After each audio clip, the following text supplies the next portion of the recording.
ಇವತ್ತು ಒಂದು ಬಾರಿ ಜನತಾದಳಕ್ಕೆ ನೀವು 5 ವರ್ಷದ ಸರ್ಕಾರವನ್ನು ಕೊಟ್ಟರೆ ಇವತ್ತು ಉತ್ತರ ಕರ್ನಾಟಕದ ಭಾಗ ಏನಿದೆ ಮುಂದಿನ 5 ವರ್ಷದಲ್ಲಿ ನಿಮ್ಮ ಪ್ರತಿಯೊಂದು ಹಳ್ಳಿಗಳು ಉತ್ತಮವಾದಂಥ ರಸ್ತೆಗಳು, ಉತ್ತಮವಾದಂಥ ವಾಹನ ಸೌಕರ್ಯಗಳು, ಯಾವುದೇ ಕುಟುಂಬಕ್ಕೆ ಶೌಚಾಲಯ ಇಲ್ಲ ಅಂತಕ್ಕಂಥ ಕೊರಗೇನಿದೆ ಪ್ರತಿ ಕುಟುಂಬದ ಶೌಚಾಲಯಗಳು, ಪ್ರತಿ ಕುಟುಂಬಕ್ಕೆ ನದಿಯ ನೀರನ್ನು ಇವತ್ತು ಕುಡಿಲಿಕ್ಕೆ ಕೊಡ್ತಕ್ಕಂಥದ್ದು ಅಷ್ಟೇ ಅಲ್ಲ, ಇವತ್ತೇನು ಒಂದು ಬಂದವಾಡ ಏತ ನೀರಾವರಿ ಯೋಜನೆಯ ಬಗ್ಗೆ ನಾನು ಬಂದಾಗ ಹೇಳಿದ್ದೀರಿ.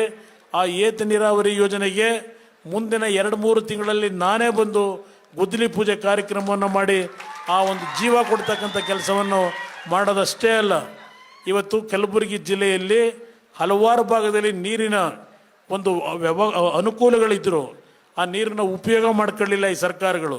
ಸ್ವಾತಂತ್ರ್ಯ ಬಂದು 75 ವರ್ಷವಾದರು.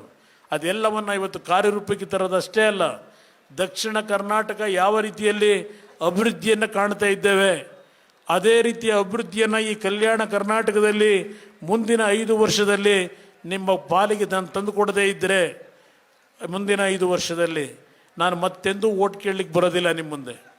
ನಾನೆಂದೂ ನನ್ನ ಪಕ್ಷ ಚುನಾವಣೆಗೆ ನಿಲ್ಲೋದಿಲ್ಲ. ಹಳೆ ಕರ್ನಾಟಕದ ರೀತಿಯಲ್ಲಿ ಉತ್ತರ ಕರ್ನಾಟಕದ ಕಲ್ಯಾಣ ಕರ್ನಾಟಕ ಇರಲಿ, ಮುಂಬೈ ಕರ್ನಾಟಕ ಇರಲಿ, ಸಮಗ್ರ ಅಭಿವೃದ್ಧಿಯನ್ನು ತಂದುಕೊಡ್ತಕ್ಕಂಥದ್ದು ನನ್ನ ಜೀವನದ ಗುರಿ. ಅದಕ್ಕೆ ಈ ನನ್ನ ಹೋರಾಟ ಮಾಡ್ತಾ ಇದ್ದೇನೆ. ನನ್ನ ಮೇಲೆ ವಿಶ್ವಾಸ ಇಡಿ. ಇವತ್ತು ನಾಟಕರ್ ಅವರು ಅತ್ಯಂತ ಯುವಕ, ಕ್ರಿಯಾಶೀಲ, ಅವರು ಯಾವ ಮಟ್ಟಕ್ಕೆ ಬಂದಿದ್ದಾರೆ. ಇವತ್ತು ಅಫ್ಜಲ್ಪುರದ ಜನತೆ ಆಶೀರ್ವಾದ ಮಾಡಿದ್ರೆ ನನ್ನ ಜೀವನದಲ್ಲಿ ಮದುವೆನೇ ಆಗಿದೆ.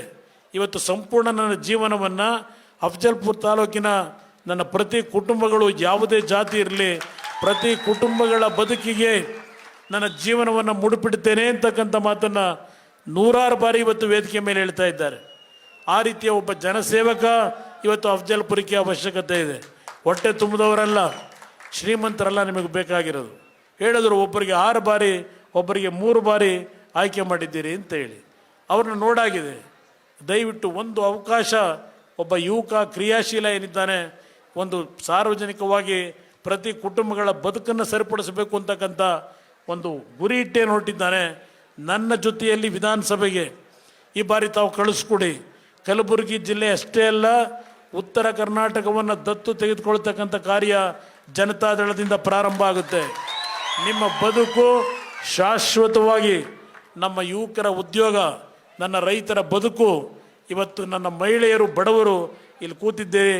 ಹಳ್ಳಿಗೆ ಬಂದಾಗ ಮಹಿಳಾ ತಾಯಂದಿರ ಆ ಬದುಕನ್ನು ನೋಡಿದಾಗ ಇವತ್ತು ನಾವು ತಲೆ ತಗ್ಗಿಸಬೇಕಾಗ್ತದೆ. ಅಂಥ ಒಂದು ಬದುಕಿನಲ್ಲಿದ್ದೀರಿ.